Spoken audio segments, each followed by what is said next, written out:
Hello student, आप लोगों का बहुत बहुत स्वागत है आपके अपने प्यारे से चैनल मिंटू केमिस्ट्री क्लासेस में। तो आज हम कक्षा 9 का साइंस शुरू करने जा रहे हैं। पहला लेसन हम लोग आज शुरू करेंगे जो कि है हमारे आसपास के पदार्थ। तो शुरू हो जाइए। जो भी बच्चे हैं उनको इन्फॉर्मेशन दे दीजिए कि कक्षा 9 की केमिस्ट्री की क्लास शुरू हो चुकी है। तो ज़्यादा से ज़्यादा बच्चों को बताइए और ज़्यादा से ज़्यादा बच्चों तक शेयर कीजिए ताकि सभी बच्चे इस वीडियो का आनंद ले सकें और लाभ ले सकें। तो ये जो क्लास है हम लोग एकदम सिंपल वे से समझेंगे।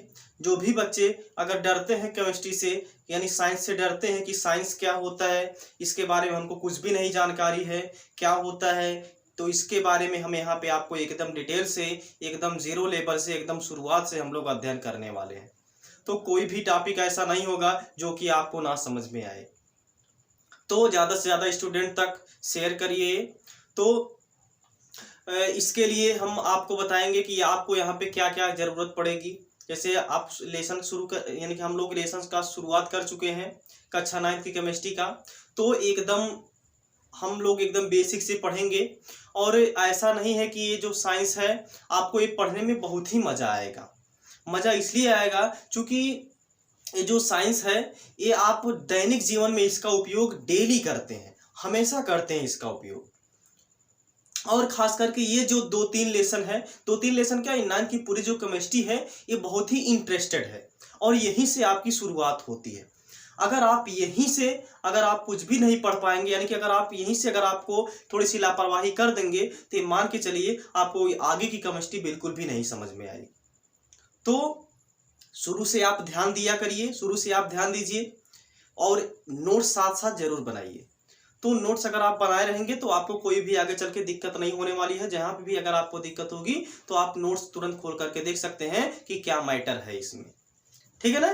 तो ज़्यादा से ज़्यादा बच्चों तक शेयर कीजिए और हम बार बार यही कह रहे हैं कि आप इसका यानी कि डेली लाइफ में हमेशा यूज़ करते हैं। ये जो आपका जो लेसन है, आपका पहला लेसन है, इसके थ्रू आप बहुत एकदम इजी वे से आपको समझाने का प्रयास करेंगे और समझ में भी आएगा आपको, इसमें कोई भी दिक्कत आपको नहीं होगी।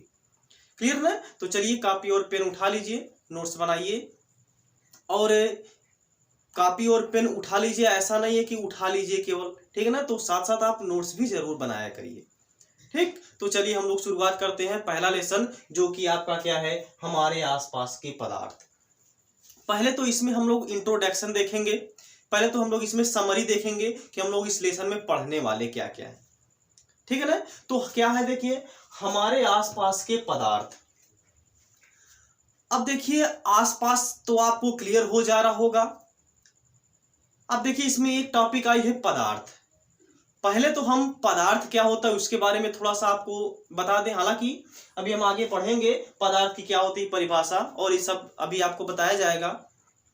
तो देखिए पदार्थ क्या चीज होता है। जितनी भी वस्तुएं आप अपनी आंखों के सामने देख रहे हैं, आप हो सकता हो हमारा जो वीडियो है वो मोबाइल में देख रहे हो, मोबाइल फोन में देख रहे हो, या आप टैबलेट में देख रहे हो, या आप लैपटॉप में देख रहे हो। तो जिस पे आप यानी कि चाहे जिसमें भी हमारा ये क्लास आप देख रहे हैं वो आपका क्या है, एक पदार्थ है। क्या है, एक पदार्थ है। जितनी भी वस्तुएं आपको अपनी आंखों के सामने दिखाई दे रही है, जितनी भी वस्तुएं आपको अपनी आंखों के सामने दिखाई दे रही है वे सभी क्या हैं, पदार्थ है। जिसको आप एक नाम से और बुलाते हैं, द्रव्य भी इसको आप बोल सकते हैं, जिसको इंग्लिश में क्या बोलते हैं, मैटर बोलते हैं ना। क्या मैटर है, तो मैटर का मतलब यहाँ पे जो है वो मैटर तो अलग होता है, वो मैटर अलग यानी कि अलग होता है। यहाँ पे जो मैटर की बात हम करेंगे, पदार्थ की बात हम करेंगे, यानी कि द्रव्य की बात हम लोग करेंगे।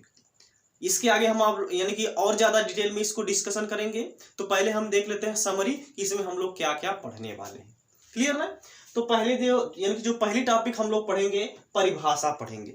यानी कि जो आपका द्रव्य होता है या जो पदार्थ होता है उसकी क्या परिभाषा होती है। यानी कि अब आप इसकी परिभाषा ऐसे थोड़ी ना बता सकते हैं कि जो वस्तुएं हम अपनी आंखों के सामने देख रहे हैं वही क्या है, द्रव्य है यानी कि पदार्थ है।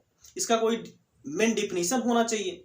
ठीक है ना। तो इस डिफिनीशन के बारे में हम लोग अभी इसके आगे डिस्कशन करेंगे। इसकी डिफिनीशन, मेन जो डिफिनीशन होती है वो आपका क्या होती है, जो आप एग्जाम में आएगा तो आप उसको लिख सकते हैं।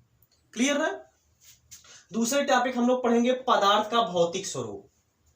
क्या पढ़ेंगे हम लोग, पदार्थ का भौतिक स्वरूप पढ़ेंगे। यानी कि जो पदार्थ होता है वह कैसा दिखता है। पहले तो हम यहाँ पे आपको जो आपका पदार्थ होगा उसको दो भाग में बांट दिया जाएगा। पहला बांटा जाएगा भौतिक अवस्था के आधार पर और दूसरा बांटा जाएगा आपका रासायनिक अवस्था के आधार पर। तो जो भौतिक अवस्था के आधार पर होगा उसको हम लोग इस लेसन में डिस्कस करेंगे और जो रासायनिक अवस्था के आधार पर होगा उसको हम लोग दूसरे लेसन में डिस्कस करेंगे। क्लियर ना। तो इस लेसन में हम लोग क्या पढ़ेंगे, भौतिक अवस्था के आधार पर पदार्थों का वर्गीकरण, यानी कि इसको कितने भाग में आप बांट सकते हैं उसको हम लोग इस लेसन में पढ़ेंगे। ठीक है। इसके बाद हम पढ़ेंगे पदार्थ के कणों का अभिलाक्षणिक गुण। अभी पदार्थ के कणों, क्या पदार्थ भी कणों से मिलकर के बना हुआ होता है? बिल्कुल। अगर आप देखें कि जैसे आपकी जो शरीर है, आप कभी सुने हुए होंगे कि आपकी जो शरीर है वो छोटे छोटे कोशिकाओं से मिलकर के बनी हुई है, यानी कि स्मॉल सेल से मिलकर के बनी हुई है, यानी कि बहुत लाखों करोड़ों कोशिका मिली है तब जाकर के आपकी शरीर का निर्माण हुआ है।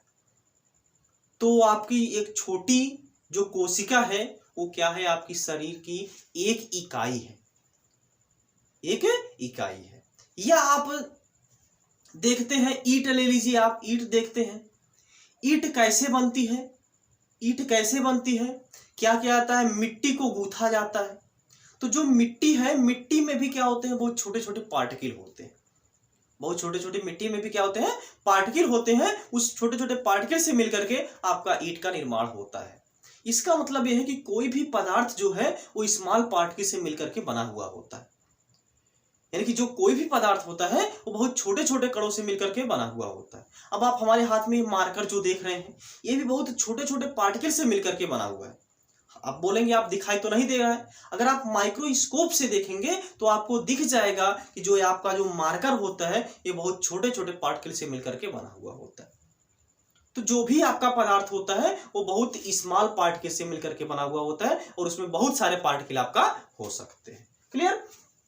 इसके बाद अगली टॉपिक हम पढ़ेंगे पदार्थ की अवस्थाएं। जो आपका पदार्थ होते हैं उसकी कितनी अवस्थाएं होती हैं, क्या क्या होती हैं, कितने प्रकार की होती है अवस्थाएं, इसके बारे में हम लोग इसके आगे डिस्कस करेंगे। क्लियर। इसके बाद आपका क्या है, पदार्थ की अवस्था परिवर्तन। क्या जो पदार्थ है उसकी अवस्था में भी परिवर्तन हो सकता है? पदार्थ जो है उसकी अवस्था में भी क्या परिवर्तन हो सकता है? आप देखते हैं कुछ पदार्थ ऐसे होते हैं जो ठोस होते हैं, कुछ पदार्थ ऐसे होते हैं जो द्रव होते हैं, यानी कि जैसे आपका पानी हो गया, तेल हो गया, जबकि कुछ पदार्थ ऐसे भी होते हैं जो गैस होते हैं। तो क्या पदार्थ जो है, यानी कि क्या है, पदार्थ की अवस्था परिवर्तन, क्या जो पदार्थ है क्या उसकी भी अवस्था में परिवर्तन हो सकता है? इसके बारे में हम लोग इसमें डिस्कस करेंगे। क्लियर। अगली जो आपको देखने को मिलेगा वाष्पीकरण देखने को मिलेगा। अब ये वाष्पीकरण क्या होता है, आप देखते हैं कि जैसे आपका जो तालाब होता है या जो पोखरी होता है, गर्मियों के समय में आपका क्या होता है, जल्दी सूख जाता है। इसका रीजन क्या है, वहां पे जो आपका वाटर होता है वो सूर्य की जब गर्मी पाता है तो वो आपका इवापोरेट हो जाता है, यानी कि वाष्प बन करके वायुमंडल में मिल जाता है। ठीक, यही होता है आपका वाष्पीकरण। इसके बारे में और डिटेल से हम एकदम बारीकी से अध्ययन करेंगे इस लेसन में। क्लियर। तो ये हो गया आपका इंट्रोडक्शन, यानी इतनी पार्ट जो है इस लेसन में हम लोग डिस्कस करने वाले हैं। क्लियर ना। तो चलिए अब हम शुरू करते हैं। आपका जो परिभाषा होता है, यानी कि जो हमारा लेसन है, हमारे आसपास के पदार्थ, जो पदार्थ होता है उसकी क्या डिफिनीशन होती है, इसके बारे में अब हम लोग डिटेल से अध्ययन करने वाले हैं इसमें। क्लियर हो गया। तो चलिए अब हेडिंग लगा लीजिए कि पदार्थ क्या होते हैं। पहले तो आप इसकी परिभाषा देखेंगे, ठीक है ना, इसकी डिफिनीशन आप देखेंगे कि पदार्थ क्या होता है, यानी कि क्या आप हेडिंग डालेंगे, मैटर हेडिंग डालेंगे। क्या हेडिंग डालेंगे, मैटर, जिसको आप क्या बोलते हैं, द्रव्य बोलते हैं, या आप क्या बोलते हैं, पदार्थ बोलते हैं। ये आपका हो जाएगा मैटर, या इसको आप द्रव्य भी बोल सकते हैं या आप इसको पदार्थ भी बोल सकते हैं। अभी हमने बताया पदार्थ क्या होता है। जितनी भी वस्तुएं आप अपनी आंखों के सामने देख रहे हैं वे सभी आपका क्या है? पदार्थ है। क्या है? पदार्थ है। हो सकता हो आपके चारों तरफ, आसपास घर के चारों तरफ पेड़ पौधे हों, वाहन हो, बाइक हो, ठीक है ना। आप जिस मकान में रहते हैं वो मकान ले लीजिए, चेयर ले लीजिए, टेबल ले लीजिए, फैन ले लीजिए, ग्लास ले लीजिए, पानी ले लीजिए, ये सभी के सभी क्या होते हैं? एक पदार्थ होते हैं, यानी कि मैटर होते हैं। अब हमको अगर इसकी डिफिनीशन बतानी होगी तो क्या होगी? ऐसा थोड़ी ना हम एग्जाम में लिख सकते हैं कि जो वस्तुएं हम अपनी आंखों के सामने देख रही हैं, देख रहे हैं, वे सभी क्या होते हैं? पदार्थ होते हैं, यानी कि मैटर होते हैं। एग्जामिनर बोलेगा बच्चा कुछ भी पढ़ा नहीं है, लग रहा है एकदम अनपढ़ है। ये तो भाई सबको पता है, ये तो भाई सबको पता है कि ये क्या होते हैं? पदार्थ होते हैं। जैसे चेयर है, मेज है, टेबल है, यानी कहने का मतलब टीवी है, फैन है, फ्रिज है, कूलर है, एसी है, ये सब क्या है? आपका एक पदार्थ है। तो इसकी एक एग्जैक्टली डिफिनीशन क्या होगी उसको अब हम लोग यहाँ पे देख लेते हैं। तो देखिए, जो वैज्ञानिक थे, वैज्ञानिकों ने यह बताया, पदार्थ के बारे में बताने का प्रयास किया और यह बताया पदार्थ के बारे में कि जो द्रव्य होता है या जो पदार्थ होता है, एक ऐसा पदार्थ होता है, द्रव्य जो होता है एक ऐसा शुद्ध पदार्थ होता है जो स्थान घेरता है। बहुत इंपॉर्टेंट टॉपिक है, बहुत इंपॉर्टेंट पॉइंट है। क्या बताया वैज्ञानिकों ने? कि द्रव्य एक ऐसा पदार्थ होता है जो क्या करता है? स्थान घेरता है। पहला क्या हो गया? स्थान घेरता है, जिसमें भार होता है। जिसमें क्या होता है? भार होता है, और जिसका अनुभव हम अपनी ज्ञानेंद्रियों के द्वारा करते हैं। जिसका अनुभव हम अपनी ज्ञानेंद्रियों के द्वारा करते हैं वही क्या कहलाते हैं? पदार्थ कहलाते हैं, यानी कि मैटर कहलाते हैं, यानी कि द्रव्य कहलाते हैं। फिर से सुनिए, हमने क्या बोला? द्रव्य एक ऐसा शुद्ध पदार्थ होता है जो स्थान घेरता है, जिसमें भार होता है, तथा जिसका अनुभव हम अपनी ज्ञानेंद्रियों के द्वारा करते हैं वही क्या होता है? पदार्थ होता है, यानी कि क्या होता है? वही द्रव्य होता है। क्लियर हुआ इतनी बात? तो चलिए इसकी डिफिनीशन हम आपको बता दे रहे हैं, यहाँ पे लिखवा दे रहे हैं। ठीक, तो देखिए पहले इसकी डिफिनीशन हम आपको बता दें। द्रव्य एक ऐसा शुद्ध पदार्थ होता है, शुद्ध पदार्थ होता है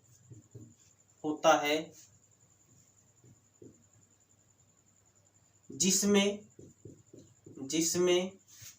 भार होता है, जिसमें क्या होता है? भार होता है, जो स्थान घेरता है,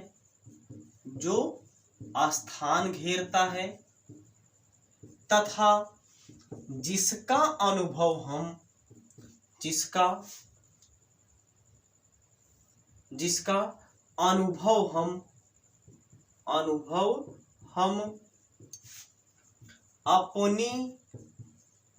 ज्ञानेंद्रियों के द्वारा करते हैं, पदार्थ या द्रव्य कहलाते हैं। पदार्थ या द्रव्य कहलाते हैं। फिर से सुनिए, देखिए हमने क्या लिखा है। द्रव्य एक ऐसा शुद्ध पदार्थ होता है जिसमें भार होता है, जो स्थान घेरता है, तथा जिसका अनुभव हम अपनी ज्ञानेंद्रियों के द्वारा करते हैं वही क्या कहलाता है? पदार्थ या द्रव्य या मैटर कहलाता है। कॉन्सेप्ट क्लियर हुआ? पदार्थ किसे कहते हैं? परिभाषा याद हो गया? द्रव्य एक ऐसा शुद्ध पदार्थ होता है जो स्थान घेरता है, जिसमें भार होता है, और जिसका अनुभव अपने ज्ञानेंद्रियों के द्वारा करते हैं वही क्या कहलाता है? द्रव्य कहलाता है, यानी कि पदार्थ कहलाता है। क्लियर ना? अब हो सकता हो जिस चेयर पे आप बैठे हो तो उसको आप कैसे बता पा रहे हैं कि यह चेयर है, या तो आप उसको स्पर्श कर रहे हैं, या तो आप उसको देख रहे हैं, ठीक है ना। तो वो देख करके या तो स्पर्श करके आप बता दे रहे हैं कि आपका क्या है, एक चेयर है। तो आप क्या किए, उसको स्पर्श किए। ज्ञान इंद्रियां कितनी होती है, 5 ज्ञान इंद्रियां होती हैं, इसी यानी कि आंख, कान, नाक और त्वचा, ठीक है ना। तो आप या तो उसको स्पर्श करके बताते हैं, या तो सूंघ करके बताते हैं। जो भी आपके चारों तरफ पदार्थ हैं उसको आप कैसे पहचानते हैं, या तो आप देख करके पहचानते हैं, या तो उसको स्पर्श करके पहचानते हैं, या तो उसको सूंघ करके पहचानते हैं, या तो आवाज को सुन करके आप पहचानते हैं। क्लियर है। तो ये सभी जो ज्ञान इंद्रिय हैं इन सब का आपका क्या यानी कि आप इस्तेमाल करते हैं पदार्थों को पहचानने के लिए। अब हम कोई एग्जाम्पल लेते हैं और एग्जाम्पल ले करके आपको बताते हैं कि ये पदार्थ कैसे है। पदार्थ तभी होगा जब उसमें क्या होगा, भार होगा, जब वो क्या करेगा, स्थान को कवर करेगा यानी स्थान घेरेगा, तभी वो क्या कहलाएगा, पदार्थ है यानी कि द्रव्य कहलाएगा। अब जैसे आपका ये मार्कर है, जैसे यानी कि हमारे हाथ में क्या है, एक मार्कर है। अब ये मार्कर क्या है, एक पदार्थ है। अब आप बोलेंगे कैसे एक पदार्थ है, हमको बताइए। तो देखिए जो आपका मार्कर है इसका कुछ न कुछ वजन होगा, यानी कि जो मार्कर है इसका कुछ न कुछ भार होगा, इसका कुछ न कुछ भार होगा। तो भार हो गया, इसका एक कंडीशन अप्लाई हो गई, इसमें क्या होता है, भार होता है। और दूसरा कंडीशन, अगर आप चाहे इसको चाहे जहां पे रखेंगे, चलिए मान लीजिए हम यहाँ पे रख दे रहे हैं, तो ये क्या करेगा, कुछ न कुछ स्थान को कवर करेगा, यानी कि स्थान को क्या कर रहा है, ये घेर रहा है। तो दूसरी भी कंडीशन फॉलो हो गई। और तीसरी कंडीशन हमारी ज्ञान इंद्रियां होती हैं, हम इसको देख करके बता रहे हैं कि आपका क्या है, एक मार्कर है। तो हम अपने यानी कि अपनी ज्ञान इंद्रियों का इस्तेमाल किए, तो आपका ये क्या होता है, क्या हो जाएगा, ये पदार्थ हो जाएगा, यानी कि क्या हो जाएगा, द्रव्य हो जाएगा। जितनी भी वस्तुएं आप अपनी आंखों के सामने देख रहे हैं सभी आपका क्या है, एक पदार्थ है। अब आप बोलेंगे जो लाइट है, अब हमारे सामने एक ट्यूबलाइट दिख रही है, क्या वो ट्यूबलाइट पदार्थ है, या जो ट्यूबलाइट से निकलने वाली जो लाइट है, प्रकाश है, क्या वो भी पदार्थ है। तो ध्यान से समझिए, आपके सामने जो ट्यूबलाइट दिख रही है वो तो पदार्थ है, वो तो पदार्थ है। क्योंकि भाई ट्यूबलाइट है, उसका कुछ न कुछ भार होगा, और उसको अगर आप कहीं पर रखेंगे तो वह स्थान को कवर करेगा, यानी कि स्थान को घेरेगा। लेकिन उससे जो प्रकाश निकल रहा है, उससे जो प्रकाश निकल रहा है, क्या प्रकाश का कोई मास होता है? हालांकि होता है मास, ऐसा कोई जरूरी नहीं है कि उसका मास नहीं होता। लाइट का भी आपका मास होता है। हालांकि आप यानी कि आप आगे वाली क्लास में यानी कि 11 और 12 में आप पढ़ेंगे कि जो लाइट होता है भाई उसमें भी मास होता है, वो फोटॉन से मिलकर के बना हुआ होता है, ठीक है ना, और वो डुअल नेचर रखता है। ये सभी प्रॉपर्टी को आप पढ़ेंगे 11 और 12 वाले यानी कि 11 और 12 क्लास में। लेकिन अभी यहाँ पे आप ये भी यही जानते रहिए कि जो लाइट होता है वो आपका क्या होता है, पदार्थ नहीं होता है, क्योंकि भाई उसमें मास नहीं होता है और वो क्या करेगा, स्थान को भी कवर नहीं कर पाएगा। तो आपका जो प्रकाश होता है वो क्या होता है, पदार्थ नहीं है। दूसरी, आपका जो ऊष्मा होता है, आपका क्या होता है, ऊष्मा होता है। क्या ऊष्मा पदार्थ है? उसको हम अनुभव तो कर सकते हैं। जैसे भाई आपका गर्म ग्लास है, गर्म ग्लास है, अगर आप उसको टच करेंगे तो आपको लगेगा कि ये हीट है यानी कि गर्म है। आप अनुभव तो कर रहे हैं ज्ञानेंद्रियों के द्वारा। लेकिन क्या, हाँ ये बात है, आप जिस ग्लास में लिए हैं वो ग्लास आपका क्या है, एक पदार्थ है। ग्लास में आप जो वाटर लिए हैं वो वाटर भी आपका क्या है, एक पदार्थ है। लेकिन उस ग्लास से निकलने वाली जो ऊष्मा है वो पदार्थ नहीं है। क्यों पदार्थ नहीं है? क्योंकि आप स्पर्श करके आप पहचान रहे हैं ग्लास को, और उससे जो निकलने वाली ऊष्मा है उसका भी आप अनुभव कर रहे हैं। लेकिन जो ऊष्मा उसमें से निकल रही है, क्या उसका कोई मास होगा? क्या उसका कोई द्रव्यमान होगा? क्या उसका कोई भार होगा? क्या वो कोई स्थान को कवर करेगा? बिल्कुल नहीं करेगा। तो ये आपका क्या हो जाएगा, पदार्थ नहीं हो जाएगा। प्रकाश आपका पदार्थ नहीं है, ऊष्मा आपका प्रकाश नहीं है। क्लियर? अब जो आपकी स्मेल होती है, यानी कि जो गंध होती है, क्या गंध भी पदार्थ है? आप क्या करेंगे, इस्तेमाल करेंगे उसको, यानी कि सूंघ सकते हैं उसको। तो जब सूंघेंगे तो आप अपनी ज्ञान इंद्रियों का इस्तेमाल करेंगे, यानी कि यूज करेंगे। लेकिन क्या उसमें कोई भार होगा? ना तो उसमें भार होगा और ना ही वो क्या करेगा, स्थान को कवर करेगा। तो ये जो आपकी स्मेल होती है, यानी कि जो गंध होती है, वो भी आपका क्या है, पदार्थ नहीं है, वो भी आपका पदार्थ नहीं है। कॉन्सेप्ट क्लियर हुआ? या जो आप अनुभव करते हैं, जैसे आप रिलेशन रखते हैं, ये हमारा भाई है, हालांकि वो भाई जो है वो है पदार्थ, लेकिन जो रिलेशन है वो आपका पदार्थ नहीं है। क्लियर ना? ये हमारा बड़ा भाई है, हमारी मम्मी है, हमारी दादी है, चाची है, फूफा है, ठीक है ना? तो ये सभी जो है रिलेशन जो है, ये भी एक पदार्थ नहीं है, जबकि जिससे आप रिलेशन रख रहे हैं वो आपका क्या है, एक पदार्थ है, यानी कि क्या है, द्रव्य है। कॉन्सेप्ट क्लियर हुआ? तो ये हो गया आपका पदार्थ। अब देखिए जो पदार्थ होता है, पदार्थ को भौतिक अवस्था के आधार पर, पदार्थ को देखिए दो भाग में पहले तो बांट दिया जाएगा, एक भौतिक अवस्था के आधार पर और दूसरा रासायनिक अवस्था के आधार पर।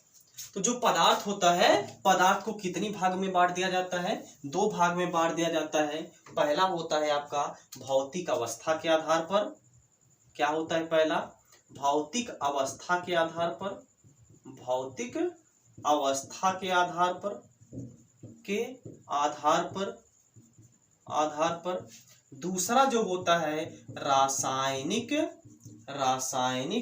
अवस्था के आधार पर, रासायनिक अवस्था के आधार पर। तो जो पदार्थ होता है, पदार्थ को दो भाग में डिवाइड कर दिया जाएगा, भौतिक अवस्था के आधार पर और रासायनिक अवस्था के आधार पर। हालांकि इस लेसन में हम केवल और केवल भौतिक अवस्था के आधार पर जो पदार्थ होता है उसको हम लोग यहाँ पे डिस्कस करेंगे। इसके यानी कि जो आपका रासायनिक अवस्था के आधार पर जो पदार्थ का वर्गीकरण है उसको हम लोग नेक्स्ट लेसन में हम पढ़ेंगे उसको, ठीक है ना?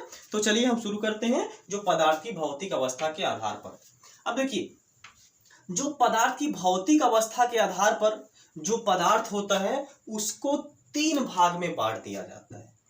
कितने भाग में बांट दिया जाता है? जो पदार्थ होता है उसको तीन भाग में बांट दिया जाता है। पहला होता है ठोस, जिसको आप क्या बोलते हैं, सॉलिड बोलते हैं। दूसरा होता है आपका द्रव, जिसको आप क्या बोलते हैं, लिक्विड बोलते हैं। तीसरा होता है आपका गैस, जिसको आप क्या बोलते हैं, गैस बोलते हैं। यही तीन रूप में आपको कोई भी पदार्थ देखने को मिलेगा, या तो ठोस मिलेगा, या तो द्रव मिलेगा, या तो क्या मिलेगा, गैस मिलेगा। अरे भाई और कुछ आप अपने सामने देख रहे हैं? आप चेयर देख रहे हैं, चेयर क्या है आपका, एक सॉलिड है। आप टेबल पे ग्लास रखा हुआ देख रहे हैं, ग्लास क्या है, एक सॉलिड है। ग्लास में पानी भरा हुआ है, पानी क्या है, एक लिक्विड है। आप गुब्बारे में हवा भरी हुई देख रहे हैं, और जो गुब्बारा है, गुब्बारे में जो हवा है वो क्या है, आपका गैस है। तो कहने मतलब कहीं ना कहीं इस तीनों के बारे में ही आप जानते हैं और बहुत अच्छी तरीके से जानते हैं। तो भैया जो पदार्थ होगा वो केवल तीन ही प्रकार के आपको देखने को मिलेगा। पहला ठोस पदार्थ देखने को मिलेगा, या तो द्रव पदार्थ देखने को मिलेगा, या तो गैस पदार्थ आपको देखने को मिलेगा। अब आप बोल रहे हैं कि भैया हमको समझ में नहीं आ रहा है कि जो ठोस है वो पदार्थ कैसे हुआ, या जो द्रव है वो कैसे पदार्थ हुआ। कोई कंडीशन बताइए, अप्लाई करिए, तब ने हम पहचानने, तब ने हम बताएं कि ये ठोस, यानी जो आपका जो ठोस है वो पदार्थ है कि नहीं पदार्थ है, या जो आपका द्रव है वो पदार्थ है कि नहीं पदार्थ है, या जो आपका गैस है वो पदार्थ है कि नहीं पदार्थ है। आप हमको प्रैक्टिकली बताइए।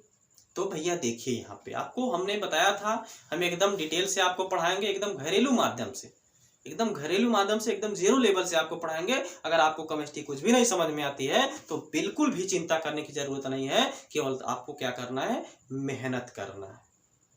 क्लियर ना? चलिए ठोस हम ले ले रहे हैं आपका बर्फ। ठोस हम क्या ले ले रहे हैं, बर्फ ले ले रहे हैं। आप बर्फ खूब, आइसक्रीम खूब खाए होंगे। आइसक्रीम इस समय गर्मी पड़ रही है, गर्मियों में खूब आइसक्रीम खाते होंगे, एकदम दबा करके आइसक्रीम खाते होंगे। तो जो आपका बर्फ होता है वो कौन सी अवस्था होती है? ठोस अवस्था होती है। और ये भी बात है कि जो पानी होता है, पानी तीनों अवस्थाओं में पाया जाता है। पानी जो होता है वो तीनों अवस्थाओं में देखने को मिलता है। जो बर्फ होता है वो आपका उसकी ठोस अवस्था होता है, जो लिक्विड यानी कि जो पानी होता है वो उसकी द्रव अवस्था होता है, और जब उसको आप और ज्यादा हीट कर देते हैं वो फिर से वाष्प बन करके वायुमंडल में मिल जाता है, जो कि उसकी गैसीय अवस्था होती है। Concept clear? अब जैसे हम ठोस पदार्थ, हमने क्या बोला, हमने बर्फ ले लिया। मान लीजिए बर्फ का टुकड़ा है, बर्फ का इतना बड़ा टुकड़ा है, ये आपका क्या है? बर्फ का टुकड़ा है। कंडीशन क्या होती है? जो क्या करेगा? स्थान घेरेगा। जो क्या करेगा? स्थान घेरेगा, और जिसमें भार होगा और जिसका अनुभव अपने ज्ञानेंद्रियों के द्वारा करेंगे वही तो भाई पदार्थ कहलाएगा, वही तो द्रव्य कहलाएगा। तो देखिए बर्फ है आपका, इसको चाहे जहां पे आप रखेंगे तो यह कुछ न कुछ स्थान को कवर करेगा, कुछ न कुछ स्थान को घेरेगा। घेरेगा कि नहीं घेरेगा? बिल्कुल घेरेगा। और जब इसको अगर आप वेट करेंगे, यानी जब इसको आप तौलेंगे, तो यह भी क्या करेगा? कुछ न कुछ वजन होगा, कुछ न कुछ भारी होगा। इसका मतलब यह है कि इसमें भार भी है और यह स्थान को भी कवर करता है। और हम कैसे बता पा रहे हैं कि आपका बर्फ है? देख करके भाई, या तो आप स्पर्श कर लीजिए, आपको क्या लगेगा? ठंडा लगेगा, तो बता देंगे आपका क्या है, कोई बर्फ हो सकता है। ठीक है, तो बर्फ जो है आपका क्या हो गया भाई? आपका एक प्रकार का पदार्थ हो गया, यानी कि द्रव्य हो गया। क्लियर? दूसरा द्रव हो गया। अब आप बोलेंगे द्रव कैसे पदार्थ हुआ, इसको भी हमको समझाइए। चलिए देखिए, आप यही कंडीशन जानते हैं कि जिसमें भार होता है, जो स्थान घेरता है और जिसका अनुभव अपनी ज्ञान इंद्रियों के द्वारा करते हैं, वही आपका मैटर कहलाता है, यानी कि द्रव्य कहलाता है। क्लियर है? एक काम करिए, आप एक काम करिए, पहले हम देख लेते हैं कि इसमें क्या भार होता है। पहले हम लोग इसके भार का डिस्कशन कर लेते हैं। तो एक काम करिए, आप एक बाल्टी ले लीजिए, एक बाल्टी ले लीजिए, और इस बाल्टी में पानी यहां से आप भरिए ए बिंदु से और बी तक जाइए। पहले तो एक बाल्टी आप ले लीजिए, वो खाली बाल्टी ले लीजिए, उसको ए से आप बी तक जाइए। एक कंडीशन हो गई। दूसरा आप क्या करिए, वही जो बाल्टी आप लिए हैं उस बाल्टी में आप पानी भर लीजिए, एकदम फुल पानी भर लीजिए। अब यहां से ए से बी तक लेके जाइए, तो आप क्या देखते हैं? दोनों में क्या डिफरेंस देखने को मिला? दोनों में क्या अंतर देखने को मिला? दोनों में क्या अनुभव आप किए? आप जो खाली बाल्टी थी उसको उठाने के लिए, उठा करके ए से बी तक जाने के लिए क्या उतनी ज्यादा मेहनत करनी पड़ी आपको? दूसरी, जब आप बाल्टी को भरे हुए थे पानी से, तब आप ए से बी तक गए, तो आपको ज्यादा मेहनत करनी पड़ी। मेहनत क्यों करनी पड़ी? क्योंकि भाई वो क्या हो गया? वजन हो गया। वजन होने का मतलब क्या है? उसका जो भार है वो बढ़ गया। उसका भार क्या हो गया? बढ़ गया। इसका मतलब यह है कि जो पानी है, पानी में भैया भार तो है। पानी क्या करेगा? पानी में कुछ न कुछ यानी कि भार तो है, कुछ न कुछ वजन तो है, तभी तो हमको अनुभव हुआ। क्लियर ना? तो यानी कि ये तो क्लियर हो गया कि पदार्थ जो आपका पानी होता है, जो आपका द्रव होता है, द्रव में क्या होता है? द्रव्यमान होता है। यानी कि द्रव क्या होता है? द्रव में क्या होता है? भार होता है। अब दूसरा हमको देखना है कि यह स्थान को कवर करता है कि नहीं कवर करता है। अगर स्थान को भी कवर कर लिया तब हम बता देंगे कि यह क्या है? आपका एक पदार्थ है। तो आप क्या करिए, पानी को चलिए मान लीजिए हमने 5 ml पानी ले लिया। इस 5 ml पानी को आप क्या करिए, फ्लोर पर यानी फर्श पर गिरा दीजिए। जब आप फर्श पर गिराएंगे तो फर्श पर तो आप गिराएंगे यहाँ पे ना, फर्श पे आप यहाँ पे गिराएंगे तो होगा क्या, ये जो पानी है यह फर्श पर फैल जाएगा। ये क्या हो जाएगा, पानी फर्श पर फैल जाएगा। तो भैया ये पानी जो है फर्श पर फैला, फैल गया। फैलने का मतलब क्या है, यह स्थान को कवर किया, यह स्थान को घेरा,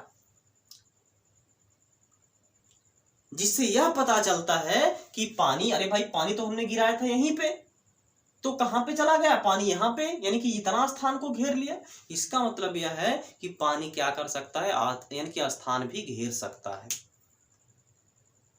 इससे अब जाहिर हो गया कि जो आपका पदार्थ, जो आपका द्रव होता है वो भी क्या होता है, एक पदार्थ होता है। क्लियर हुआ इतनी बात। अब आप बोलेंगे ठोस और द्रव तक तो ठीक था, हम पहचान गए कि ये क्या होता है, पदार्थ होता है, लेकिन गैस कैसे भाई पदार्थ होता है? क्या गैस भी स्थान को घेरता है? क्या गैस में भी भार होता है? इसको अब हम यहां पे आपको समझाने का प्रयास करते हैं। देखिए पहले आप देख लीजिए, पहले आप देख लीजिए क्या गैस में भार होता है कि नहीं होता है। तो एक काम करिए, आप एक काम करिए भाई, आप बचपन में खूब गुब्बारा खेले होंगे, मेले में से खूब गुब्बारा लेके आए होंगे। तो एक काम करिए, एक तराजू ले लीजिए, बहुत छोटा सा तराजू ले लीजिए। उस तराजू में आप वैसे बिना गुब्बारा फुलाए वैसे रख दीजिए, और दूसरे में वही जो गुब्बारा है उसी सेम साइज का उसको फुला दीजिए, यानी कि उसमें आप हवा भर दीजिए, और दूसरे बाट पर उसको रख दीजिए, दूसरे पलड़े पर तराजू के। तो आप क्या देखेंगे कि जो हवा भरा हुआ जो गुब्बारा है उधर की तरफ जो तराजू होगा उसका पलड़ा झुक जाएगा, उसका पलड़ा क्या हो जाएगा, झुक जाएगा। इसका मतलब यह है, अरे भाई उसमें तो आपने गैस भरी हुई थी, गुब्बारा जो था, गुब्बारे में तो एक में तो आपने गैस भरा हुआ था, दूसरा गुब्बारा वैसे आपने रखा हुआ था। तो जो यानी कि जिस गुब्बारे में आपने गैस भरा हुआ था वो गुब्बारा क्या हो जाएगा, वजन हो जाएगा, जिसके कारण वो नीचे लटक जाएगा जो तराजू का पलड़ा होगा। इससे यह जाहिर होता है कि जो गैस होता है, गैस में भी क्या होता है भाई, भार होता है, यानी कि गैस भी कुछ न कुछ वजन होता है। ये क्लियर हुआ कि गैस में भी क्या होता है, आपका भार हो सकता है, यानी भार होता है, हो सकता है नहीं, होता ही होता है। क्लियर हुआ इतनी बात।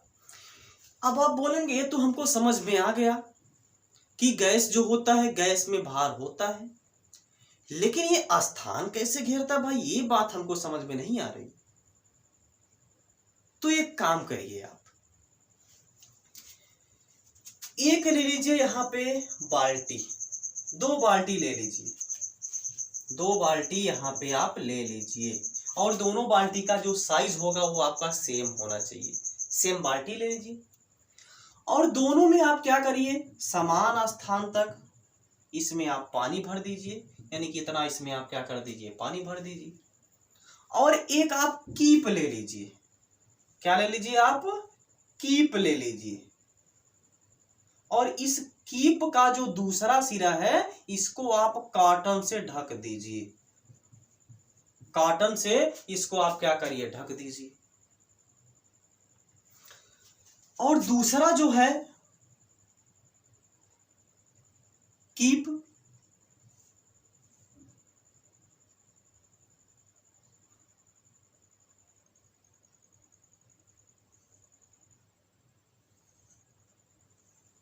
चलिए यही जो कीप है इसको भी आप क्या किए हैं, कीप का जो दूसरा सिरा है उसको आप क्या कर दीजिए, ढक दीजिए। इसको पहले समझते हैं। जैसे इस कीप को आप पानी में डुबोएंगे पानी में डुबोएंगे। इस स्थिति में आप क्या देखेंगे कि ये जो कॉटन का कपड़ा है इसको पूरा आप क्या करिए, इस पानी में डुबो दीजिए। तो ये जो कॉटन का कपड़ा यहाँ पे आपने लगाया हुआ है वो भीगता नहीं है। इसको तो भीग जाना चाहिए था, लेकिन ये भीगता नहीं है। पहली कंडीशन ये हो गई। दूसरी कंडीशन आप क्या करिए, जो कीप है, कीप को थोड़ी सी टेढ़ा कर दीजिए, थोड़ी सी टेढ़ी कर दीजिए, थोड़ी सी झुका दीजिए। अब कीप को पानी में डुबोइए। तब आप क्या देखते हैं, कीप का जो कॉटन का टुकड़ा है यहां पे वो क्या हो गया, भीग गया। अब आप बोलेंगे हमको चमत्कार दिखाना, यानी कि हमको क्या दिखा रहे हैं। तो भैया यहाँ पे हम आपको प्रैक्टिकली समझा रहे हैं कि जो गैस होता है वो भी स्थान को कवर करता है। इसमें आपने क्या देखा, जो कीप था, कीप में पानी यहां तक हो सकता है आएगा केवल और केवल, या हो सकता है यहीं तक आए इसमें कीप में पानी। लेकिन इतना जो भाग है, इतना भाग इसके ऊपर जो पानी है वो चढ़ ही नहीं पाएगा। क्यों नहीं चढ़ पाएगा, जबकि इसमें पूरा का पूरा पानी जो है कॉटन में आपका चढ़ गया, जिसके कारण आपका जो कॉटन था वो भीग गया। इसका मतलब यह है कोई तो है यहां पे जो इस पानी को ऊपर जाने से रोकता है।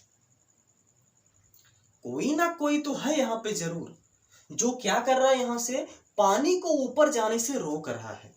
तो भैया वो कुछ नहीं है, वो है आपका गैस।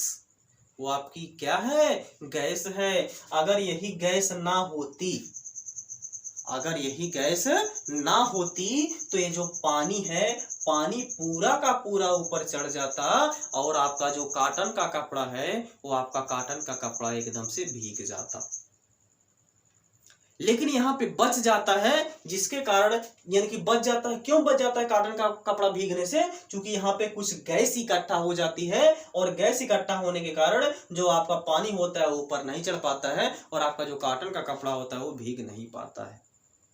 जिससे यह पता चलता है कि गैस भी आपका क्या करता है, स्थान को कवर करता है, स्थान को घेरता है। क्लियर हुआ इतनी बात। दूसरा एग्जांपल हम आपको बताते हैं। गुब्बारे में आप जब हवा भरते हैं तो भाई गुब्बारा तो छोटा सा रहता है, लेकिन आप कुछ देर बाद जब उसमें आप हवा भर देते हैं गुब्बारा फूल जाता है। गुब्बारा क्या हो जाता है, फूल जाता है। तो इसका मतलब यह है गुब्बारा फूला कैसे, उसको तो पचक जाना चाहिए भाई। उसमें आप हवा भरे हैं, अगर स्थान नहीं कवर करता हो तो आपका गुब्बारा को पचक जाना चाहिए था। लेकिन गुब्बारा क्या पचकता है, नहीं पचकता है। वहीं आप क्या करिए, गुब्बारे में से हवा को निकाल दीजिए, तब आप क्या देखेंगे, गुब्बारा एकदम से पचक जाएगा, एकदम से पहले जैसा था वैसे हो जाएगा। तो भाई वो क्या करेगा, जो आपका गैस आपने भरा हुआ है वो क्या करेगा, गुब्बारे में स्थान को घेरता है। गुब्बारे में क्या करता है, वो स्थान को कवर करता है, स्थान को घेरता है।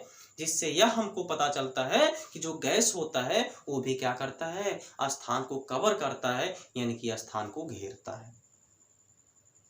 क्लियर हुआ इतनी बात। तो जो आपका ठोस होता है वो भी क्या होता है, एक पदार्थ होता है। द्रव होता है जो, वो भी क्या होता है, पदार्थ होता है। और जो गैस होता है वो भी क्या होता है, पदार्थ होता है। अगर कोई पूछेगा जो प्रकाश होता है वो क्या होता है, पदार्थ होता है, तो क्या देना, नहीं भैया वो पदार्थ नहीं होता है। क्यों नहीं होता है, क्योंकि भैया उसमें ना तो भार होता है और ना ही वह स्थान ही घेर पाती है। अगर कोई पूछता है स्मेल जो होती है वो पदार्थ होता है कि नहीं होता है, तो क्या बताओगे, वो भी पदार्थ नहीं होता है। क्यों नहीं होता है, क्योंकि वो भी क्या करता है, स्थान को कवर नहीं कर पाता है, ना तो उसमें कोई मास होता है।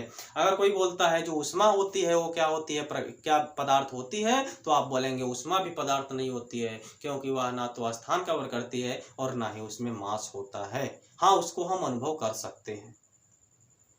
कॉन्सेप्ट क्लियर हुआ।